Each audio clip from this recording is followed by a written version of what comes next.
اعوذ باللہ من الشیطان الرجیم بسم اللہ الرحمن الرحیم۔ عزیز طلباء السلام علیکم، امید ہے آپ خیریت سے ہوں گے۔ پچھلی ویڈیو میں میں نے ناصر کاظمی کی مشہور غزل غم ہے یا خوشی ہے تو میری زندگی ہے تو، اس کے 4 اشعار کی تشریح کی تھی، جسے پارٹ 1 کا نام دیا تھا میں نے۔ اب پارٹ 2 ہے، اس میں جو آخری 4 اشعار ہیں ان کی میں تشریح کروں گا۔ امید ہے پہلی ویڈیو آپ نے دیکھی ہوگی۔ یہ غزل 9ویں جماعت میں جو نیا سلیبس ہے اس میں شامل کیا گیا ہے، تو اس کو لازمی دیکھیں اور اشعار کی تشریح کو غور سے سنیں اور انہیں سمجھیں۔ جو 5واں شعر ہے اس میں دوستوں کے درمیان وجہ دوستی ہے تو۔ ناصر کاظمی کا یہ مصرع دوستوں کے درمیان وجہ دوستی ہے تو اپنی سادگی کے باوجود دوستی کے ایک بہت گہرے پہلو کو اجاگر کرتا ہے۔ اس میں وہ دوستی کے خالص پن اور خود مختاری پر زور دیتے ہیں۔ دراصل شاعر یہ کہنا چاہ رہے ہیں کہ دوستی کا وجود کسی بیرونی وجہ یا فائدے کا محتاج نہیں۔ دوستوں کے درمیان جو رشتہ ہوتا ہے اس کی بنیاد خود دوستی ہی ہے، یعنی ہم کسی سے اس لیے دوستی نہیں کرتے کہ اس سے ہمیں کوئی فائدہ حاصل ہو، بلکہ دوستی خود ایک مقصد اور وجہ ہوتی ہے۔ یعنی دوستی کا کوئی نہ کوئی وجہ، کوئی تعلق انسان رکھتا ہے تو وہ بغیر وجہ کے نہیں رکھتا۔ آگے شاعر کہتا ہے کہ جب دوستی کی وجہ خود دوستی ہی ہو تو اس میں ذاتی مفادات یا توقعات شامل نہیں ہوتی۔ ایسی دوستی خالص، سچی اور پائیدار ہوتی ہے۔ دوستی کوئی ایسی چیز نہیں ہے جسے کسی اور چیز کے ذریعے ماپا جائے یا حاصل کیا جا سکے۔ یہ ایک احساس، ایک تعلق اور ایک باہمی احترام ہے جو خود بخود پنپتا ہے، یعنی ڈیولپ ہوتا ہے۔ ناصر کاظمی کا کمال یہ ہے کہ انہوں نے ایک سادہ سے مصرعے میں دوستی کی گہرائی کو سمو دیا ہے۔ یہ مصرع ہمیں یاد دلاتا ہے کہ سچی دوستی کسی پیچیدہ منطق یا حساب کتاب کی محتاج نہیں ہوتی، بلکہ یہ ایک فطری اور خوبصورت انسانی تعلق ہے۔ دوستی کا رشتہ اپنے آپ میں مکمل خود کفیل ہوتا ہے۔ اسے قائم رہنے یا مضبوط ہونے کے لیے کسی بیرونی جواز یا قاعدے کی ضرورت نہیں پڑتی، بلکہ دوستی خود ہی دوستی کی سب سے بڑی وجہ ہوتی ہے۔ تو اس شعر میں شاعر نے دوستی کی، تعلق کی اہمیت کو واضح کیا ہے۔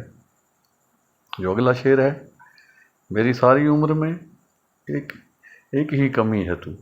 ناصر کاظمی کا یہ مصرع میری ساری عمر میں ایک ہی کمی ہے تو ایک منفرد اور جذباتی اظہار ہے جو شاعر کی گہری تنہائی، حسرت اور کسی خاص شخص یا چیز کی عدم موجودگی کو ظاہر کرتا ہے، یعنی کسی کمی کو ظاہر کر رہا ہے کہ شاعر اپنی پوری زندگی کا ایک جائزہ لیتا ہے اور اس نتیجے پر پہنچتا ہے کہ اس کی زندگی میں صرف ایک ہی کمی ہے۔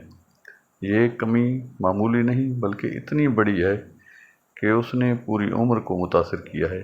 یہ کسی محبوب، کسی اہم رشتے یا کسی ایسی خواہش کے ادھورے پن کا اشارہ ہو سکتا ہے جو شاعر کے لیے انتہائی اہمیت رکھتی ہے، جس کی گونج پوری زندگی میں سنائی دیتی ہے۔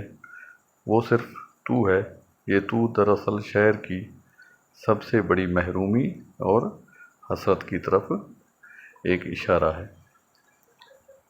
یہ شعر اس بات کی بھی عکاسی کرتا ہے کہ بظاہر شاعر کی زندگی میں سب کچھ موجود ہو سکتا ہے، لیکن ایک خاص چیز یا شخص کی کمی تمام کامیابیوں اور خوشیوں پر بھاری ہے۔ یہ انسانی فطرت کا ایک پہلو ہے کہ انسان کے بعض اوقات ایک چیز کی کمی بہت سی نعمتوں کی موجودگی کے باوجود انسان کو مطمئن نہیں ہونے دیتی۔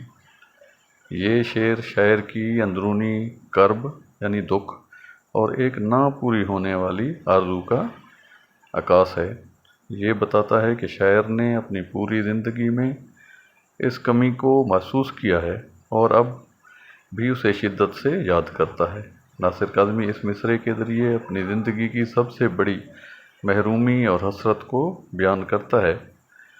وہ کہتے ہیں کہ ان کی پوری زندگی میں اگر کوئی ایک چیز کی کمی ہے جس کی کمی انہیں مکمل نہیں ہونے دیا تو وہ صرف تو ہے، خواہ وہ کوئی محبوب ہو، کوئی اور چیز کی کمی ہو سکتی ہے۔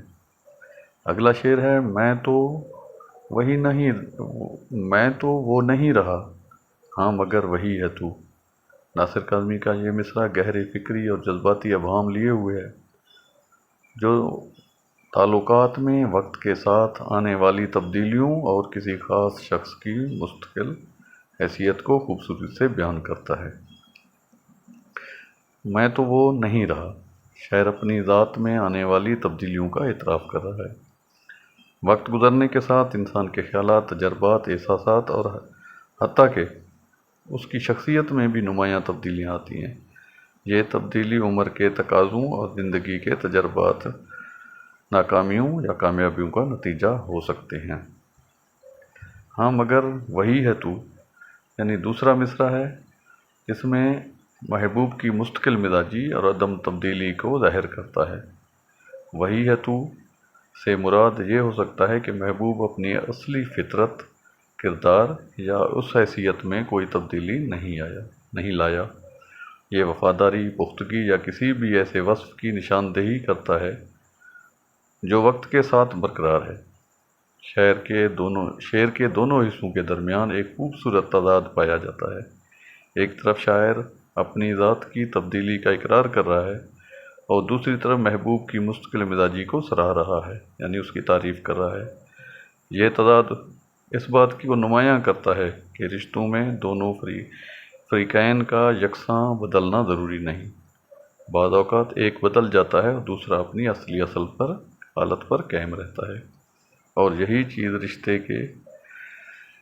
رشتے کو ایک منفرد پہچان دیتی ہے۔ یہ محبت، دوستی یا کسی گہرے تعلق کی پائیداری کو ظاہر کر سکتا ہے، جہاں ایک فریق بدل جاتا ہے لیکن دوسرا فریق اپنے وعدے پر قائم رہتا ہے۔ آخری شعر ہے، مقطع ہے، ناصر اس دیار میں کتنا اجنبی ہے تو۔ یہ مصرع ناصر کی مشہور غزل کا حصہ ہے جو ان کے کلام کی پہچان بن گیا ہے۔ اس میں شاعر اپنی ذات اور اپنے ارد گرد کے ماحول کے درمیان ایک گہرے اجنبیت کے احساس کا اظہار کر رہا ہے۔ ناصر مقطع میں اپنا تخلص استعمال کیا ہے جو براہ راست اپنی ذاتی ذات کی طرف اشارہ کرتا ہے۔ اس دیار سے مراد یہ دنیا، یہ معاشرہ یا وہ ماحول ہے جس میں شاعر جی رہا ہے۔ یہ ایک وسیع مفہوم رکھتا ہے اور موجودہ حالات و واقعات کو بھی شامل کر سکتا ہے، یعنی جو اس کے ساتھ واقعات گزرے ہیں ان کی وہ عکاسی کرتا ہے۔ کتنا اجنبی ہے تو، یعنی دوسرا مصرع ہے، یہ جملہ سوالیہ انداز میں ہے، لیکن در حقیقت یہ ایک بیان ہے جو شاعر کی تنہائی اور اپنے ارد گرد سے لا تعلقی کو ظاہر کرتا ہے۔ شاعر محسوس کرتا ہے کہ وہ اس دنیا میں ایک پرایا شخص ہے جو یہاں کا حصہ نہیں ہے۔ ناصر کاظمی اپنی شاعری میں اکثر اداسی، تنہائی، ہجرت اور ماضی کی یادوں کو موضوع بناتے ہیں۔ یہ مصرع بھی اس کی کیفیت کی عکاسی کرتا ہے، جہاں شاعر کو یہ احساس ہوتا ہے کہ وہ جس دنیا میں موجود ہے وہاں وہ ایک اجنبی ہے اور اس کا کوئی حقیقی تعلق نہیں ہے۔ یہ انسان کی داخلی کیفیت ہے، جہاں وہ بظاہر لوگوں کے درمیان موجود رہتے ہوئے بھی خود کو اکیلا اور غیر متعلق محسوس کرتا ہے۔ یہ مصرع ناصر کاظمی کی شاعری کا ایک کلیدی استعارہ ہے جو ان کی حسرتوں پر زور اور غمگین لہجے کی نمائندگی کرتا ہے۔ تو یہ عزیز طلبہ، یہ ناصر کاظمی غزل کے آخری 4 شعر تھے جس کی میں نے تشریح کی ہے، کوشش کی ہے کہ آسان الفاظ میں ہو اور جامع ہو۔ تو امید ہے آپ نے اسے پسند کریں گے اور میرے چینل کو سبسکرائب بھی کریں گے اور لائک بھی